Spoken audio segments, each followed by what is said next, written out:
Alors aujourd'hui, je vous parle de créativité. Ça fait 30 ans que je travaille sur la créativité et le leadership. Qu'est-ce que la créativité? Cerveau droit, cerveau gauche, plein de choses comme ça. Alors d'abord, erreur scientifique. Nous n'avons pas un cerveau droit et un cerveau gauche, nous n'avons qu'un seul cerveau avec deux hémisphères et plein de choses d'autres à l'intérieur. La créativité, c'est quoi?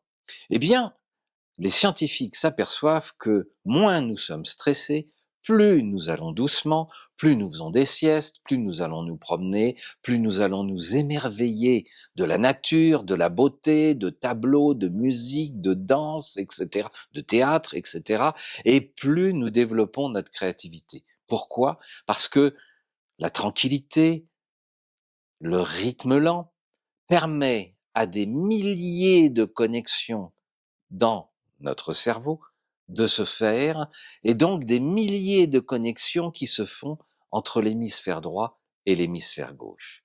Donc toute l'histoire de favoriser l'hémisphère gauche, favoriser l'hémisphère droit, tout ça, ça fait à peu près 30 ans qu'on en parle d'ailleurs avec mon copain Philippe Leron qui est neurologue, c'est de la bullshit. L'idéal pour développer sa créativité, c'est de faire en sorte de mettre les deux hémisphères en complémentarité le plus souvent possible. Voilà, c'est pas plus compliqué que ça. Donc, évidemment, c'est une histoire de management, c'est une histoire d'environnement.